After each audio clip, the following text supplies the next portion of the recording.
تو دیکھا ہاتھ کٹے ہوئے، پیر کٹے ہوئے، آنکھیں کٹی ہوئی۔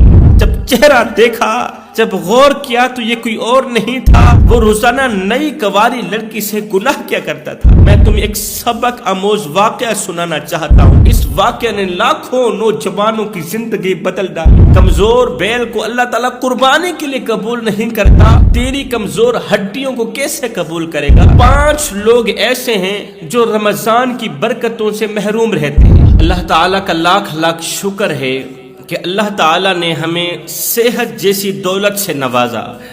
اگر سر کے بالوں سے لے کر پیروں کی انگلیوں تک صحت کا تخمینہ لگایا جائے، نعمتوں کا تخمینہ لگایا جائے، تو ہمیں معلوم ہو جائے گا کہ ہم میں سے ہر ایک شخص ارب پتی بیٹھا ہے، کوئی بھی شخص غریب نہیں بیٹھا۔ ہمارے جسم کے اندر اللہ تعالیٰ نے ایسے ایسے نظام رکھے ہیں، اگر ہم ان پر غور کریں تو انسانی عقل دنگ رہ جائے، انسانی عقل حیران رہ جائے۔ یہ پلکیں دیکھی ہیں، ان پلکوں کے اندر اللہ تعالیٰ نے مسل رکھے ہیں، وہ مسل جو ہماری پلکوں کو اٹھانے بٹھانے میں مدد کرتے ہیں۔ اگر یہ مسل جواب دے جائیں تو ہم میں سے کوئی بھی شخص پلکوں کو اٹھا بٹھا نہیں سکے گا، ہم پلک چھپک نہیں سکیں گے۔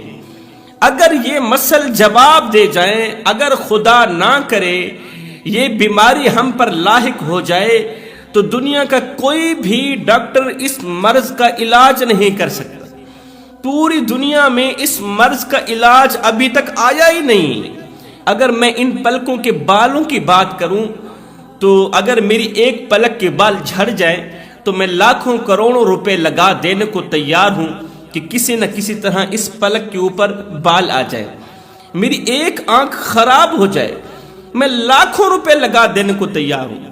دل کا بال خراب ہو جائے تو ڈاکٹر کتنے پیسے مانگ لیتا ہے، گردے خراب ہو جائیں تو ڈاکٹر کتنے پیسے لے لیتا ہے۔ قبلہ یہ آنکھیں، یہ کان، یہ زبان، یہ ہونٹ، یہ بال، یہ دل، یہ گردے، یہ پھیپھڑے، یہ وہ قیمتی مٹیریل ہے جو لاکھوں کروڑوں سے بھی زیادہ قیمتی ہے۔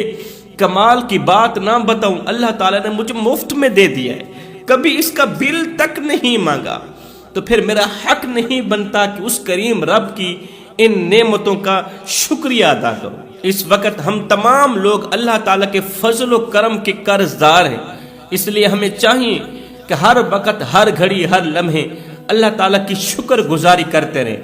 حضرت سیدنا موسیٰ علیہ السلام نے اللہ تعالیٰ سے پوچھا، یا باری تعالیٰ، اگر کوئی تیرا بندہ تیری نعمتوں میں سے کوئی نعمت مانگے تو کیا مانگے؟ میرے اللہ نے فرمایا، موسیٰ، اگر کوئی میرا بندہ میری تمام نعمتوں میں سے کوئی نعمت مانگے تو صحت مانگے، کیونکہ صحت وہ نعمت ہے جو ایک بار چلی جائے تو پھر لاکھوں کروڑوں روپے خرچ کرنے کے بعد بھی واپس نہیں آتی، لاکھوں کروڑوں روپے لٹا دینے کے بعد بھی صحت واپس نہیں آتی۔ آج کے ہمارے سبق کا جو عنوان ہے وہ ہے 5 لوگ ایسے ہیں جو رمضان کی برکتوں سے محروم رہتے ہیں۔ رمضان کا دوسرا عشرہ مغفرت، یہ 5 بد نصیب لوگ مغفرت سے بھی محروم رہتے ہیں۔ رمضان کا تیسرا عشرہ نجات، یہ بدقسمت لوگ نجات سے محروم رہتے ہیں۔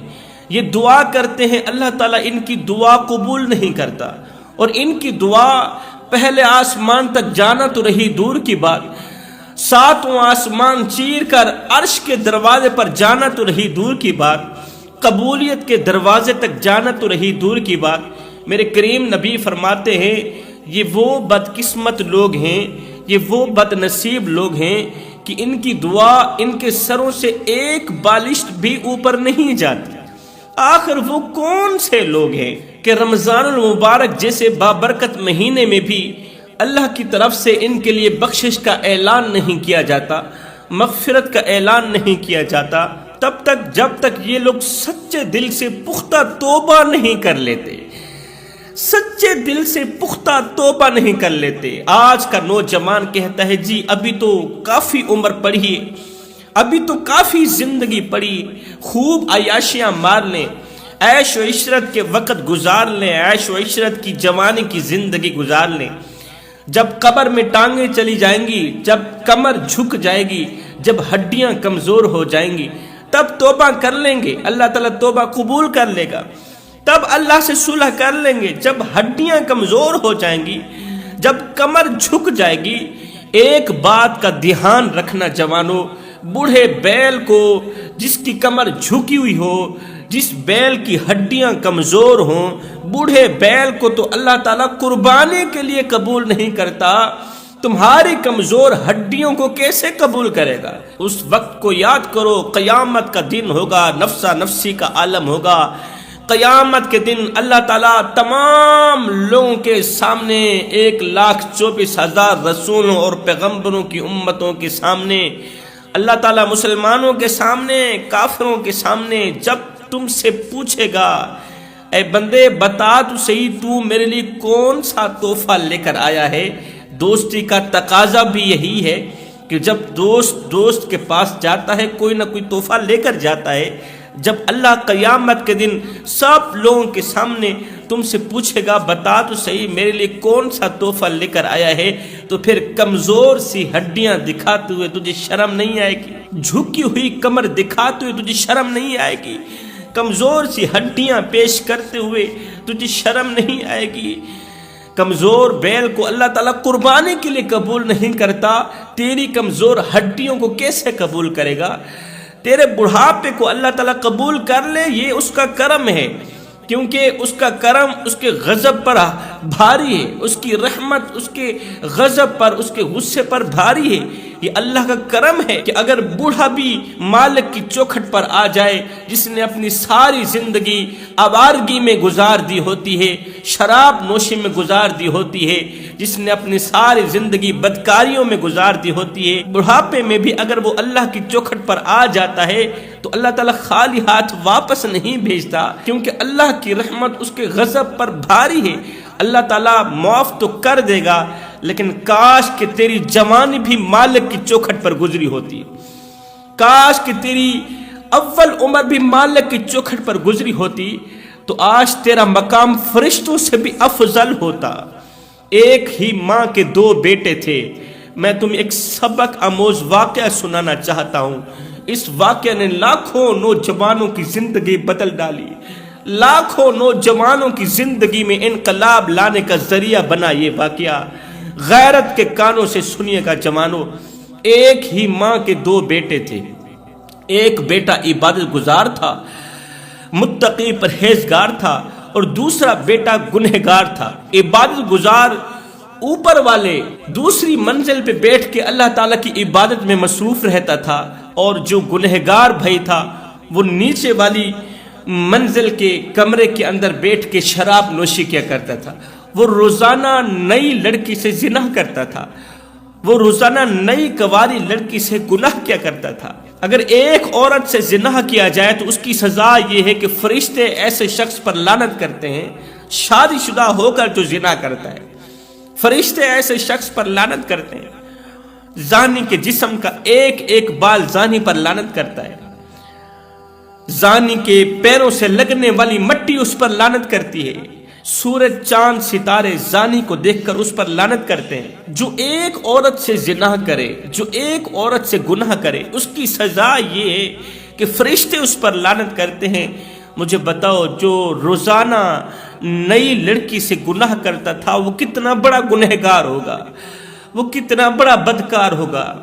جو روزانہ نئی کنواری لڑکی سے زنا کرتا تھا، بڑا بھائی اوپر بیٹھ کے اللہ تعالیٰ کی عبادت میں مصروف رہتا تھا، چھوٹا بھائی نیچے بیٹھ کے زناکاری میں مصروف رہتا تھا، شراب نوشی میں مصروف رہتا تھا۔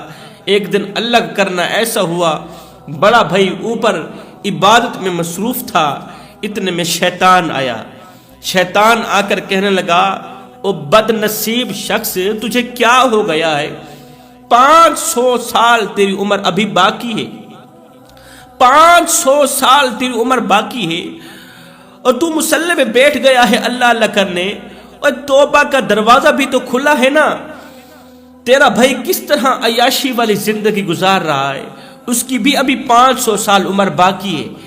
تیرا بھائی کس طرح عیاشی والی خوبصورت زندگی گزار رہا ہے، شراب نوشی کرتا ہے، مزے لیتا ہے۔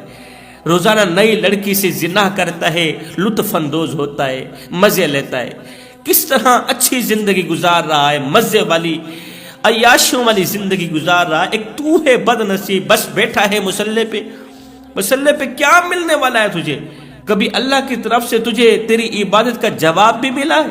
اس نے کہا نہیں ملا۔ اس نے کہا پھر 500 سال تیری عمر باقی ہے، چلا جا بھائی کے پاس، جا کر تھوڑی دیر کے شراب نوشی کر لے، زنا کاری کر لے، کوئی بدکاری کر لے، عیاشی مار لے۔ جب موت کا وقت قریب ہوگا تو اس وقت توبہ کر لینا، اللہ سے صلح کر لینا، توبہ کا دروازہ تو کھلا ہے نا۔ جب انسان توبہ کرتا ہے تو پچھلے تمام کے تمام گناہ معاف ہو جاتے ہیں۔ چلا جا بھائی کے پاس۔ ہائے وہ عبادت گزار شیطان کے پھندے میں آ گیا، شیطان کی جکڑ میں آ گیا، شیطان کی گرفت میں آ کر اس نے مسلح اٹھایا، ایک سائڈ پہ پھینکا، عبادت خانے سے باہر نکلنے لگا کہ جاؤں اپنے چھوٹے بھائی کے پاس، جا کر شراب نوشی کروں، جا کر عیاشی ماروں، عیاشیوں والی زندگی گزاروں۔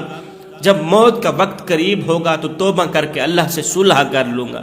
وہ اس سوچ کی بنیاد پر گھر سے باہر نکلا۔ عین اسی لمحے، عین اسی وقت نچلے کمرے میں بیٹھ کر جو چھوٹا بھائی شراب نوشی میں مصروف تھا، زنا کاری میں مصروف تھا، بدکاری میں مصروف تھا، عین اسی وقت ایک دم اللہ نے اس کے اندر توبہ کا خیال ڈالا۔ وہ خود پر افسوس کرتا ہوا اپنے نفس کو کہنے لگا، او نفس، زندگی ہو گئی ہے تجھے عیاشی مارتے ہوئے، اور کل قیامت کے دن اللہ کو یہ گندا منہ دکھاتے ہوئے تجھے شرم نہیں آئے گی؟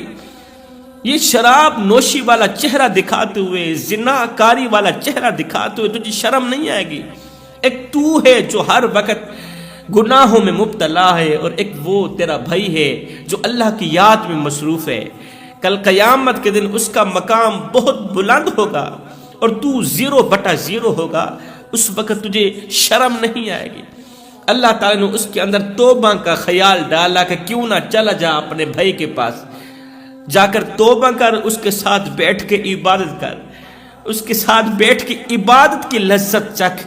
ہے اس سوچ کی بنیاد پر یہ گنہگار بھائی بھی اپنے کمرے سے باہر نکلا۔ اس نے شرابوں والی بوتل اٹھائی، زمین پر پھینک دی۔ ہائے کل تک لوگ شراب پیتے تھے، لیکن جب رمضان المبارک کا مہینہ آتا تھا تو ان کے ہاتھوں سے شراب کی بوتلیں گر پڑتی تھیں، ان کے ہاتھوں سے ظلم کی زنجیریں گر پڑتی تھیں، ٹوٹ پڑتی تھیں۔ ایک طرف وہ تھے، ایک طرف ہم ہیں۔ رمضان المبارک کے مہینے میں بھی شراب نوشی کرتے ہیں، جھوٹ بولتے ہیں، زنا کرتے ہیں، چغلی کرتے ہیں، غیبت کرتے ہیں، رمضان کا ادب و احترام نہیں کرتے۔ میرے کریم نبی نے فرمایا، صحابہ، دنیا کی کوئی بھی طاقت میری امت کو ذلیل و خوار نہیں کر سکے گی جب تک میری امت رمضان کا ادب و احترام کرتی رہے گی۔ جب تک ہم نے رمضان کا ادب و احترام کیا، دنیا کی کوئی بھی طاقت ہمیں ذلیل و خوار کرنے کی جرأت نہ کر سکی۔ اور جب سے ہم نے رمضان کا ادب و احترام چھوڑا، ہم نے رمضان کا ادب و احترام چھوڑا، اللہ تعالیٰ نے ہمیں ذلیل و خوار کر دیا۔ اس قدر ذلیل و خوار کیا کہ ہمارے پاس پیسہ بھی ہے، دولت بھی ہے، سب کچھ ہے، عزت نہیں ہے۔ اللہ تعالیٰ نے ہمیں اس قدر بے سکون کیا کہ ہمارے پاس دولت بھی ہے، دولت ہونے کے باوجود بھی، مال ہونے کے باوجود بھی، اولاد ہونے کے باوجود بھی راتوں کو کروٹیں بدلتی رہتی ہیں، نیند نہیں آتی، دل بے چین رہتا ہے، دل بے قرار رہتا ہے، دل بے اطمینانی کا سبب بنا رہتا ہے۔ اگر سکون چاہتے ہو، اطمینان چاہتے ہو تو جلدی کرو، اللہ سے صلح کر لو، توبہ کر لو، توبہ کا دروازہ کھلا ہے۔ اب عبادت گزار بھائی کس سوچ کی بنیاد پر اپنے عبادت خانے سے باہر نکلا؟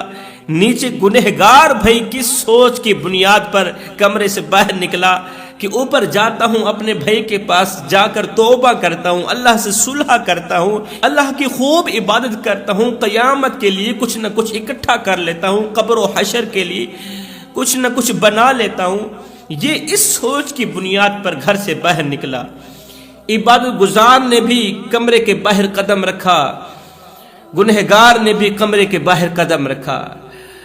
گنہگار نے بھی اوپر چڑھنے کے لیے سیڑھی پر پہلا قدم رکھا، اور عبادت گزار نے بھی نیچے آنے کے لیے سیڑھی پر پہلا قدم رکھا. یہ اوپر کی طرف جاتا گیا، وہ نیچے کی طرف آتا گیا. اچانک سے اللہ کا کرنا ایسا ہوا، عبادت گزار کا پیر پھسلا، عبادت گزار کا پاؤں پھسلا. پیر کے پھسلتے ہی منہ کے بل سیڑھی پر گرا اور گرتے ہی بھائی کے اوپر جا پڑا. توبہ کرنے والے بھائی کے اوپر جا پڑا. اس کا پیر بھی پھسلا، وہ آپے سے باہر آیا، قابو سے باہر آیا. دونوں ہی گرتے گرتے، سنبھلتے ہوئے گرتے ہوئے دونوں بھائی سیڑھی سے نیچے آئے. نیچے آتے ہی دونوں کا انتقال ہو گیا. اللہ کا کرنا ایسا ہوا، دونوں بھائی آپس میں ٹکرائے نا، تو آپس میں ٹکراتے ہی منہ کے بل گرے، زمین پر آتے ہی مٹی کا ڈھیر ہو گئے. دونوں کا انتقال ہو گیا. اب حیران کن بات سنو، وہ جو عبادت گزار تھا، جس نے ساری زندگی اللہ تعالیٰ کی عبادت کی تھی، جس نے ساری زندگی قیام کیا، رکوع کیے، سجدوں پہ سجدے کیے، لیکن آخری لمحات میں جب اس کی نیت بدلی، جب وہ شیطان کی گرفت میں آیا، جب وہ نفس امارہ کو اپنا خدا مان بیٹھا، تو اللہ تعالیٰ نے اس کی تمام عبادات اس کے منہ پہ مار کے رکھ دی. اور وہ گنہگار بھائی جس نے ساری زندگی شراب نوشی میں گزاری، جس نے ساری زندگی زناکاری میں گزاری، اس کی نیت جو چینج ہوئی نا، اس کی نیت کا رخ جو بدلا، وہ اپنے بھائی کے پاس جا رہا تھا توبہ کے ارادے کے لیے، اچھے کام کے ارادے کے لیے، عبادت کے ارادے کے لیے اوپر کی طرف جا رہا تھا. اللہ تعالیٰ کو اس کا یہ عمل اتنا پسند آیا، اتنا پسند آیا کہ اللہ تعالیٰ نے اس کے پچھلے تمام گناہوں کو نیکیوں بدل کر اس کو جنت میں اعلیٰ مقام دے دیا، اور گناہ کی طرف جانے والے عبادت گزار کو جہنم میں پھینک دیا. توبہ کی توفیق ملنا بھی رب کی نعمتوں میں سے ایک نعمت ہے، ورنہ جن سے یہ توفیق چھین لی جاتی ہے نا، پھر نہ وہ دنیا کے رہتے ہیں اور نہ ہی وہ آخرت کے رہتے ہیں. اس لیے تو میرے نبی نے فرمایا، میں اللہ کا حبیب ہوں، میں اللہ کا حبیب ہوں. پھر فرمایا جو جوان جوانی میں توبہ کرتا ہے وہ بھی اللہ کا حبیب بن جاتا ہے. اب بات کرتے ہیں وہ کون سے 5 لوگ ہیں، وہ کون سے 5 بد نصیب لوگ ہیں جو رمضان المبارک کے بابرکت مہینے میں بھی بخشش سے محروم رہیں گے، مغفرت سے محروم رہیں گے. فرماتے ہیں نمبر 1، والدین کو دکھ دینے والا، والدین کو درد دینے والا، والدین کا جینا حرام کرنے والا. یہاں پر بھی میں تمہیں ایک سبق آموز واقعہ دینا چاہوں گا، زندگی بدل دینے والا واقعہ سنانا چاہوں گا. ایک عبادت گزار تھا، متقی پرہیزگار تھا، اللہ کا ولی تھا. اس کے دل میں عمرہ کرنے کا شوق پیدا ہوا. دل نے چاہا کہ کیوں نہ عمرہ کر کے آؤ. گھر میں 2 ہی لوگ رہتے تھے، ایک بوڑھی ماں رہتی تھی. وہ بوڑھی ماں کی خوب خدمت کیا کرتا تھا، بوڑھی ماں کی خاطر تواضع کیا کرتا تھا، بوڑھی ماں کی مدد کیا کرتا تھا، بوڑھی ماں کا سہارا بنا ہوا تھا. اچانک دل میں شوق پیدا ہوا کہ کیوں نہ عمرہ کرنے کو نکل جاؤں. اس نے ماں سے اجازت مانگی، اماں مجھے عمرہ کرنے کی اجازت دو. بوڑھی ماں نے کہا، میرے بیٹے، میرے لخت جگر، میرے نور نظر، اگر تم عمرہ کرنے چلے گئے تو پیچھے میری دیکھ بھال کرنے والا کون ہوگا، میری فکر کرنے والا کون ہوگا، مجھے کھانا کھلانے والا، مجھے پانی پلانے والا، میری ضرورت پوری کرنے والا کون ہوگا. بیٹے بہتر یہی ہے کہ تو عمرہ کرنے نہ جا، تو میری خدمت ہی کر، تیرے لیے بس اتنا ہی کافی ہے. لیکن وہ نادان عبادت گزار ماں کی باتوں پر نہ آیا. ماں کی نافرمانی کرتے ہوئے اس نے ایک پلان بنایا، ایک منصوبہ بنایا. اس نے سوچا کہ جا تو عمرے کے لیے رہا ہوں، جا تو عبادت کے لیے رہا ہوں، ماں سے اجازت لینے کی ضرورت ہی کیا ہے، بغیر اجازت کے چلا جاتا ہوں. اور ہاں، پورا دن سفر کروں گا اور پوری رات راستے میں کسی مسجد میں بیٹھ کے اللہ تعالیٰ کی خوب عبادت کیا کروں گا. اس سوچ کی بنیاد پر یہ عبادت گزار ماں کی نافرمانی کرتے ہوئے، ماں کو اکیلا چھوڑ کر، تنہا چھوڑ کر عمرہ کے لیے روانہ ہوا. پورا دن اس نے سفر کیا. جب شام ہوئی، جب اندھیرا چھانے لگا، تاریکی چھانے لگی، تو وہاں پر ایک مسجد کے اندر جا کر بیٹھ گیا. کسی گاؤں کی مسجد کے اندر بیٹھ گیا، عبادت میں مصروف ہو گیا، کیونکہ اس نے پلان بنا رکھا تھا کہ میں نے پوری رات عبادت کرنی ہے۔ رات کے دوسرے پہر ادھر سے جب ماں کو بیٹے کی ضرورت پڑی، حاجت پڑی، تو ماں نے کہا بیٹے کی طرف سے کوئی جواب نہ ملا۔ ماں نے دوسری مرتبہ آواز دی، بیٹے کی طرف سے کوئی جواب نہ آیا۔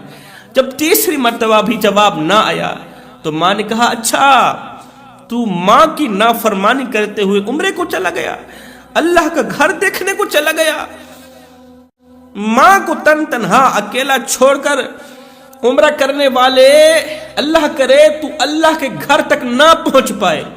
ماں کے اندر سے ایک ٹھنڈی سانس نکلی، ماں کے اندر سے ٹھنڈی آہ نکلی۔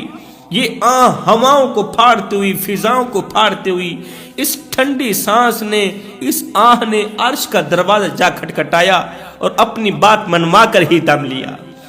کسی بھی مظلوم کی بد دعا اتنا اثر رکھتی ہے کہ انسان کی زندگی تباہ و برباد کر کے رکھ دیتی ہے، تو بتاؤ ماں کی بد دعا کے اندر کتنا اثر ہوگا۔ اگر ماں بیٹے کے حق میں بد دعا کرے، بیٹے کا کچھ بچے گا؟ ساری زندگی کے روزے لے کر آ جاؤ، ساری زندگی کی نمازیں لے کر آ جاؤ، قیام لے کر آ جاؤ، رکوع لے کر آ جاؤ، اگر والدین تم پر ناراض ہیں، والدین کو ناراض کر کے مر گئے، تو یاد رکھنا اللہ تعالیٰ تمہاری تمام عبادات تمہارے منہ پہ مار کے رکھ دے گا۔ اللہ تعالیٰ تمہاری کوئی بھی عبادت قبول نہیں کرے گا، قبر میں تمہارے لیے بہت بڑا مسئلہ کھڑا ہو جائے گا، تمہارے لیے بہت بڑی مصیبت کھڑی ہو جائے گی۔ اس لیے میں کہتا ہوں والدین کی خدمت کر کے ان سے دعائیں لیا کرو۔ جب رات کے دوسرے پہر ماں کو بیٹے کی ضرورت پڑی، ادھر سے ماں نے کہا بیٹے، جب تیسری مرتبہ بھی بیٹے کی طرف سے کوئی جواب نہ آیا تو ماں نے کہا اللہ کرے تو عمرے تک نہ پہنچ پائے، تو اللہ کے گھر تک نہ پہنچ پائے۔ اللہ تعالیٰ نے ماں کی بد دعا کو قبولیت کا شرف عطا کیا۔ ادھر سے وہ ایک بستی کی مسجد کے اندر بیٹھ کے عبادت کر رہا تھا۔ عین اسی وقت جس وقت ادھر سے ماں کے اندر سے یہ بد دعا نکلی تھی، عین اسی وقت اسی بستی کے اندر ایک چور داخل ہوا۔ بستی والوں کو پتہ چلا کہ بستی کے اندر چور آ گیا ہے۔ تمام بستی والے اٹھ کھڑے ہوئے، چور کے پیچھے بھاگے۔ چور بھاگتا ہوا مسجد کی گلی سے گزرتا ہوا آگے کو نکل گیا۔ گاؤں والوں کو پتہ چلا، بستی والوں کو شک پڑا کہ چور مسجد کے اندر داخل ہوا، چور مسجد کے اندر چلا گیا ہے۔ بستی والے لوگ جیسے ہی مسجد کے اندر داخل ہوئے، دیکھا کہ ایک شخص سجدے میں پڑا رو رہا ہے، زارو قطار رو رہا ہے، عبادت میں مصروف ہے، زارو قطار رو رہا ہے۔ لوگوں نے جا کر اسے پکڑا، کہنے لگے او دھوکے باز، او مکار، او فراڈی، او چور، چوری کر کے تو سجدہ بدنام کرتا ہے، چوری کر کے عبادت گزاروں کا نام بدنام کرتا ہے، تجھے شرم نہیں آتی، ایک طرف چوری کرتا ہے۔ یہ چور تو نہیں تھا نا، یہ تو ماں کا نافرمان تھا، چور تو آگے چلا گیا تھا۔ لوگوں نے اسے پکڑا، قاضی کی عدالت میں لے گئے، کہا ایک تو یہ چوری کرتا ہے، دوسرا یہ سجدہ بدنام کرتا ہے، پکڑے جانے پر سجدہ بدنام کرتا ہے، عبادت گزاروں کا نام بدنام کرتا ہے۔ قاضی نے فیصلہ سنایا کہ اس کے ہاتھ بھی کاٹ دیے جائیں، اس کے پیر بھی کاٹ دیے جائیں، اس کی آنکھیں بھی نکال دی جائیں۔ قاضی کا فیصلہ سنتے ہی لوگوں نے اس کے ہاتھ کاٹ دیے، پیر کاٹ دیے، آنکھیں بھی نکال دی۔ اس کے بعد قاضی نے کہا جو چور چوری کرتا ہے پھر پکڑے جانے پر سجدہ بدنام کرتا ہے، اس کا انجام یہی ہوتا ہے جس طرح اس گنہگار کا انجام ہوا۔ یہ سن کر اس عبادت گزار ماں کے نافرمان نے کہا قاضی صاحب یوں نہ کہو، بلکہ یوں کہو کہ جو ماں کی نافرمانی کر کے عمرہ کرنے کو جاتا ہے، اللہ کا گھر دیکھنے کو جاتا ہے، اس نافرمان کا انجام یہی ہوتا ہے کہ اس کے ہاتھ بھی کاٹ دیے جاتے ہیں، اس کے پیر بھی کاٹ دیے جاتے ہیں۔ ماں باپ کی نافرمانی کرنے والوں کا انجام یہی ہوتا ہے۔ ہائے، اس کے پر اثرات جملے سن کر لوگ رو پڑے، رو کر کہنے لگے کہ اپنی کہانی تو سناؤ، اپنا واقعہ تو سناؤ، اپنا تعارف تو کراؤ۔ اس نے کہا میرا نام فلاں ہے اور میں فلاں بستی کا رہنے والا ہوں۔ لوگوں نے کہا او ہو، یہ تو بستی والوں کا مرشد ہے، یہ تو بستی والوں کا پیر ہے، اگر ان کو پتہ چل گیا کہ ہم نے ان کے پیر کے ہاتھ پاؤں کاٹ دیے ہیں، وہ تو ہم پر اٹیک کریں گے، وہ تو ہماری بستی پر برس پڑیں گے، ہمیں تباہ و برباد کر کے رکھ دیں گے۔ اب انہوں نے پلان بنایا، منصوبہ بنایا کہ کیوں نہ دوسری رات اس پیر کو اٹھاؤ، عبادت گزار کو اٹھاؤ، اس کے گھر کے دروازے کے سامنے پھینک کر واپس آ جاؤ، کسی کو پتہ بھی نہ چلے۔ دوسری رات انہوں نے ایسا ہی کیا۔ دوسری رات جب ماں کو بیٹے کی ضرورت پڑی تو ماں نے کہا، او میرے بیٹے تو کہاں چلا گیا؟ او میرے لخت جگر، میرے نور نظر بیٹے، مجھے تنہا اکیلا چھوڑ کے کہاں چلا گیا؟ اب مجھے تیری ضرورت پڑ رہی۔ ماں نے دونوں ہاتھ اٹھائے، آسمان کی طرف دیکھا، عرض کی، او میرے رب، رات کو دن میں بدلنے والے رب، ماؤں کی دعائیں قبول کرنے والے رب، ماؤں کی سننے والے رب، میرے کان بیٹے کی آواز سننے کے لیے ترس رہے ہیں، میری آنکھیں بیٹے کو دیکھنے کے لیے ترس رہی ہیں۔ میرے رب، مجھے لگتا ہے میری موت کا وقت قریب ہے، میں چاہتی ہوں کہ آخری بار بیٹے کا دیدار کر کے مروں، بیٹے کی زیارت کر کے مروں، بیٹے کو دیکھ کے مروں، یہ حسرت میرے دل میں نہ رہ جائے۔ میرے مالک، کسی نہ کسی حال میں مجھے میرے بیٹے سے ملوا دے۔ مالک، میرے بیٹے سے غلطی ہو گئی، وہ میری نافرمانی کر بیٹھا، میں ماں ہوں، میرے منہ سے بد دعا نکل گئی، اللہ میرے بیٹے کو معاف کر دے، تو میرے بیٹے کو جلدی سے مجھے ملا دے۔ ادھر سے ماں اندر سے دعا کر رہی تھی، باہر سے ایک دم آواز آئی، دروازے پر بیٹے نے آواز دی، ہے کوئی مظلوم کو خیرات دینے والا؟ مظلوم کو بھوک لگی ہوئی ہے، بھوک نے ستایا ہوا ہے، 2 دنوں سے 2 راتوں سے مظلوم نے کچھ نہیں کھایا، ہے کوئی مظلوم کو روٹی دینے والا؟ اندر سے ماں کی آواز آئی، او مظلوم آ، اندر آ جا، میں اٹھ نہیں سکتی، چل نہیں سکتی، تو میرے قریب آ، میں تجھے خیرات دوں، تیری بھوک مٹاؤں، تجھے روٹی کھلاؤں۔ اس نے کہا، ماں چلنے کے لیے پاؤں نہیں ہے، مظلوم کے چلنے کے لیے پاؤں نہیں ہے۔ اس نے کہا، اچھا پھر ہاتھوں کے سہارے آ جا۔ کہا، ہاتھ بھی نہیں، ہاتھ بھی کاٹ دیے گئے۔ ماں نے کہا، پھر میں کیا کروں؟ میں تیرے سامنے کیسے آ سکتی ہوں؟ تو تو میرے لیے غیر محرم ہے، تیرے سامنے آنا میرے لیے اچھا نہیں ہے۔ اس نے کہا، میری آنکھیں بھی نکال دی گئی، میری آنکھیں بھی کاٹ دی گئی، اچھا پھر آتی ہوں تیرے پاس۔ ماں اپنی جگہ سے اٹھی، گرتی ہوئی سنبھلتی ہوئی، روٹی کا ٹکڑا اٹھا کر گرتی ہوئی سنبھلتی ہوئی۔ جب ماں نے دروازہ کھولا تو دیکھا ہاتھ کٹے ہوئے، پیر کٹے ہوئے، آنکھیں کٹی ہوئی۔ جب چہرہ دیکھا، جب غور کیا تو یہ کوئی اور نہیں تھا، یہ تو اس کا لخت جگر نور نظر بیٹا تھا۔ ماں کے اندر سے چیخ نکلی، ہائے میرے بیٹے، تجھے کیا ہو گیا؟ یہ حشر تیرے ساتھ کس نے کیا؟ تیرے ساتھ کیا ہوا؟ اور میرے بیٹے بتا تو صحیح، تیرا یہ حال کس نے کیا؟ تو بیٹا رو کر کہنے لگا، ماں تیری نافرمانی کر کے حرم کو جا رہا تھا، کعبے کو جا رہا تھا، اللہ تعالیٰ نے میرے پیر ہی کاٹ دیے، اللہ نے میرے ہاتھ ہی کٹوا دیے، اللہ نے میری نافرمانی کی سزا مجھے دنیا میں ہی دے دی۔ ماں میں اس پر بھی اللہ تعالیٰ کا لاکھ لاکھ شکر کرتا ہوں کہ میں نے اتنا بڑا گناہ کیا تھا، اتنی بڑی نافرمانی کی تھی، مجھے اس گناہ کے اندازے کا پتہ تک نہیں تھا۔ میں شکر کرتا ہوں کہ اللہ نے اتنے بڑے گناہ کی سزا مجھے دنیا میں ہی دے دی، تیری نافرمانی کی سزا اللہ نے مجھے دنیا میں ہی دے دی۔ بیٹے کے دکھڑے سنتے ہی ماں سے رہا نہ گیا، ماں نے دونوں ہاتھ اٹھا لیے، عرض کی، میرے مالک بیٹے کو اس حال میں دیکھنے کی مجھ میں ہمت نہیں، مجھ میں برداشت نہیں، میرے مالک میری دعا قبول فرما، مجھے بھی اپنے پاس بلا لے اور میرے بیٹے کو بھی اپنے پاس بلا لے۔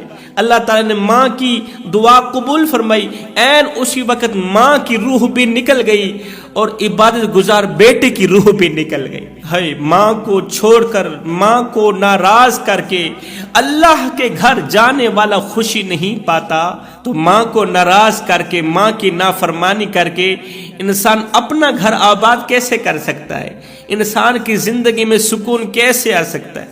چین و قرار کیسے آ سکتے ہیں؟ اس لیے فرمایا، ماں کو ناراض کرنے والا، والدین کو دکھ دینے والا، والدین کو درد دینے والا شخص ماہ رمضان کی برکتوں سے محروم رہتا ہے۔ تیسرا گناہ، کسی مسلمان بھائی کے لیے دل میں بغض رکھنے والا، کینہ رکھنے والا، حسد کرنے والے شخص کا روزہ بھی قبول نہیں ہوتا، وہ رمضان کی مغفرت سے محروم رہتا ہے، رمضان کی برکتوں سے محروم رہتا ہے۔ میرے نبی فرماتے ہیں اللہ نہ تو تمہارے چہرے دیکھتا ہے، اللہ نہ تمہارے مال کو دیکھتا ہے، نہ تمہاری دولت دیکھتا ہے، نہ تمہارے لٹھے کے سوٹ دیکھتا ہے۔ جس چہرے کو دنیا دیکھتی ہے اس چہرے کو تو تم نے خوب سجا رکھا ہے، اور جس دل کو میرا رب دیکھتا ہے اس دل کو تم نے کالا کیوں کیا ہوا ہے، اس دل کو سیاہ کیوں کر رکھا ہے؟ دل میں بغض اور حسد کا کتا بٹھا کر سجدوں پہ سجدے کرنے والوں، غیرت کے کانوں سے میرے کریم نبی کا فرمان سنو۔ میرے نبی نے فرمایا جس کے دل میں حسد ہوگا، کینہ ہوگا، بغض ہوگا، اس کی دعا، اس کی نماز اس کے سر کے ایک بالشت بھی اوپر نہیں جائے گی، اس کے سر کے ایک بالشت بھی پہلے آسمان پر جانا تو رہی دور کی بات، ساتواں آسمان پار کر کے قبولیت کے دروازے تک جانا تو رہی دور کی بات۔ فرمایا ایسے شخص کی دعا، ایسے شخص کی نماز روزہ اس کے سر کے ایک بالشت بھی اوپر نہیں جاتی۔ آج لوگ کہتے ہیں نا جی ہماری دعائیں قبول نہیں ہوتی۔ میں نے کہا نادانو، جب اللہ نے خود فرما دیا تم مجھ سے مانگو میں تمہیں عطا کروں، میں تمہارا رب ہوں، تمہارے دامن خالی نہیں رکھوں گا، تمہارے دامن بھر دوں گا اپنی رحمت سے، اپنے کرم سے، مال و دولت سے، رزق سے بھر دوں گا۔ جب اللہ نے خود فرما دیا تم مجھ سے مانگو میں تمہیں عطا کروں، اگر پھر بھی وہ عطا نہیں کر رہا، پھر دو وجوہات ہو سکتی ہیں، پھر دو وجہ ہو سکتی ہے۔ نمبر ایک، پیٹ میں حرام کے سوا کچھ نہیں، پیٹ میں حرام ہی حرام ہے، یہ جو حرام ہے نا دعا کو قبولیت کے دروازے تک نہیں پہنچنے دیتا۔ نمبر دو، دل میں بغض ہے، دل میں کینہ ہے۔ اگر تم مالا مال ہونا چاہتے ہو، اگر تم رزق وسیع لینا چاہتے ہو، اگر تم جلد امیر بننا چاہتے ہو، اللہ کے محبوب بننا چاہتے ہو اور اللہ کے ولی بننا چاہتے ہو، دنیا اور آخرت میں کامیاب ہونا چاہتے ہو، تو پھر اپنے پیٹ کو حرام سے بچاؤ، اپنے دل کو بغض سے بچاؤ، اپنے دل کو کینہ حسد انا سے بچاؤ۔ حضرت سیدنا داؤد علی نبینا علیہ الصلاۃ والسلام، آپ کے پاس ایک خاتون آئی، کہنے لگی یا حضرت میرے محلے میں ایک عورت کا انتقال ہوا، وہ تو عبادت گزار تھی، وہ تو اللہ کی ولیہ تھی، لوگوں کے سامنے خوب عبادت کیا کرتی تھی، لیکن پتہ نہیں کیا ہو گیا، جب وہ مری تو اس کی خوبصورتی بدصورتی میں تبدیل ہونے لگی۔ میں نے اس کے چہرے کو بگڑتے ہوئے دیکھا ہے، اس کے چہرے پر درندوں کے آثار نمودار ہونے لگے، اس کی شکل بگڑتی ہوئی نظر آنے لگی۔ لوگ دیکھ کر حیران ہو رہے تھے کہ اس کی عبادت کہاں چلی گئی، اس کی بندگی کہاں چلی گئی، اس کی خوبصورتی بدصورتی میں تبدیل کیوں ہونے لگی ہے۔ یہ سن کر حضرت داؤد علیہ السلام نے فرمایا تمہیں پتہ ہے اس عورت کے بارے میں، وہ عورت اپنے دل میں کینہ حسد انا رکھتی تھی، اپنے دل میں بغض رکھتی تھی، اس کے بغض نے اس کی تمام عبادات کو ضائع کر دیا۔ فرمایا چوتھا گناہ جو رمضان کی برکتوں سے انسان کو محروم کر دیتا ہے وہ ہے اللہ کی نعمتوں کی ناشکری کرنا، ہر وقت اللہ تعالیٰ کے گلے کرتے رہنا کہ اللہ نے اسے اتنا کچھ دے دیا مجھے کیوں نہیں دیا، اللہ اس نے کون سی ایسی نیکی کی تھی کہ تو نے اسے مالا مال کر دیا، اور میں نے کون سے تیرا کچھ بگاڑا تھا، میں نے کون سا ایسا گناہ کیا تھا کہ تو نے مجھے کنگال کر دیا۔ یہ ہے اللہ تعالیٰ کی ناشکری، اور اسی کو حسد بھی کہتے ہیں۔ پانچواں گناہ بیوی کو دکھ دینا، بیوی کو درد دینا، ہر وقت بیوی کو رلاتے رہنا۔ اور نادانو، بیوی تو وہ چیز ہے کہ جنت میں حوریں بھی نظر آ رہی ہوں، جنت میں نہریں بھی نظر آ رہی ہوں، جنت میں کلیوں کا تبسم بھی موجود ہو، لیکن پوچھو حضرت سیدنا آدم علیہ السلام سے، جنت میں ہر چیز موجود تھی، حورین کے درمیان بیٹھ کر، خوبصورت محلات کے اندر بیٹھ کر، جنت کی وادیوں میں بیٹھ کر، اللہ کے نبی حضرت آدم علیہ السلام دعا کے لیے ہاتھ اٹھاتے ہیں، عرض کرتے ہیں میرے مالک تیری جنت بے رونق کیوں ہے، تیری جنت میں رونق کیوں نہیں؟ اللہ نے فرمایا وہ کیوں؟ آدم علیہ السلام نے عرض کی یا باری تعالیٰ تیری جنت میں سب کچھ ہے، تیری جنت میں باغات بھی ہیں، تیری جنت میں حورین بھی ہیں، کلیوں کا تبسم بھی موجود ہے، تیری جنت میں دریاؤں کی روانی بھی موجود، تیری جنت میں خوبصورت محلات بھی موجود ہے، تیری جنت میں سب کچھ ہے، مگر میرے جیسا کوئی نہیں۔ اللہ تو مجھے بیوی عطا کر، تو کوئی عورت عطا کر۔ اللہ تعالیٰ نے حضرت آدم علیہ السلام کی دعا کو قبول فرمایا، آدم علیہ السلام پر اونگ طاری کر دی، آدم علیہ السلام پر نیند طاری کر دی۔ جب آدم علیہ السلام اٹھے تو اللہ تعالیٰ نے آدم علیہ السلام کی بائیں پسلی سے عورت کو پیدا فرمایا۔ آدم علیہ السلام کے سامنے آدم کی بیوی بیٹھی ہے، بائیں پسلی سے پیدا فرمایا۔ آخر اللہ تعالیٰ نے عورت کو مرد کی بائیں پسلی سے کیوں پیدا فرمایا؟ اس لیے کہ اگر اللہ تعالیٰ پیروں سے پیدا فرماتا تو آج عورت پیروں کے نیچے کچلی جاتی، اللہ تعالیٰ کو یہ بھی منظور نہیں تھا۔ اگر اللہ تعالیٰ چاہتا تو انسان کی انگل سے عورت کو پیدا کر دیتا، آدم علیہ السلام کے ہاتھ کے انگل سے عورت کو پیدا کر دیتا، لیکن پیدا نہیں فرمایا، اس لیے کہ اگر عورت کو انگل کے ذریعے پیدا کیا جاتا تو آج لوگ عورت کو انگل پر نچاتے، اللہ تعالیٰ کو یہ بھی منظور نہیں تھا۔ اللہ تعالیٰ چاہتا عورت کو، اما حوا کو آدم علیہ السلام کے سر کے بالوں سے بھی تو پیدا کر سکتا تھا، بالوں کے ذریعے پیدا کر سکتا تھا، لیکن اللہ تعالیٰ نے بالوں سے بھی پیدا نہیں کیا، اس لیے کہ اگر بالوں سے پیدا کرتا تو آج لوگ عورتوں کو اٹھاتے سر پر بٹھا لیتے۔ قدرت کو یہ بھی گوارا نہیں تھا کہ اپنی بیویوں کو اٹھاؤ سر پہ بٹھا دو، اس لیے اللہ تعالیٰ نے آدم علیہ السلام کی بائیں پسلی سے اما حوا کو پیدا فرمایا، کیونکہ بائیں پسلی دل کے قریب ہوتی ہے۔ فرمایا عورت پیروں کے نیچے کچلنے والی چیز بھی نہیں، عورت سر پر رکھنے والی چیز بھی نہیں، عورت انگلیوں پر نچانے والی چیز بھی نہیں ہے، عورت تو دل کے قریب رکھنے والی چیز ہے۔ اس لیے اپنی عورتوں کو دل کے قریب رکھو، عورتوں کی ہر ایک ضرورتوں کو پورا کرو، محبت بھری نگاہوں سے دیکھا کرو، نفرتیں مٹاؤ، محبتیں بڑھاؤ، پیار کرو اپنی بیویوں سے، محبت کرو اپنی بیویوں سے۔ اگر میں آپ کے بچوں سے پیار کروں تو میں آپ کو کتنا اچھا لگوں گا، اور اگر آپ میرے بچوں سے پیار کریں گے تو آپ مجھے کتنے اچھے لگیں گے۔ تو جب ہم تمام کے تمام لوگ کریم آقا کی غریب امت سے پیار کریں گے تو کریم آقا کو، مدینے والے کو کتنے اچھے لگیں گے۔ زندگی اتنی مختصر ہے کہ جی بھر کر محبت کرنے کا وقت نہیں ملتا، اللہ جانے لوگ نفرتوں کا وقت کہاں سے لے کر آ جاتے ہیں۔ میں دعا کرتا ہوں اللہ ہمیں ان 5 گناہوں سے جلد از جلد توبہ کرنے کی توفیق عطا فرما، آمین ثم آمین، وما علینا الا البلاغ المبین۔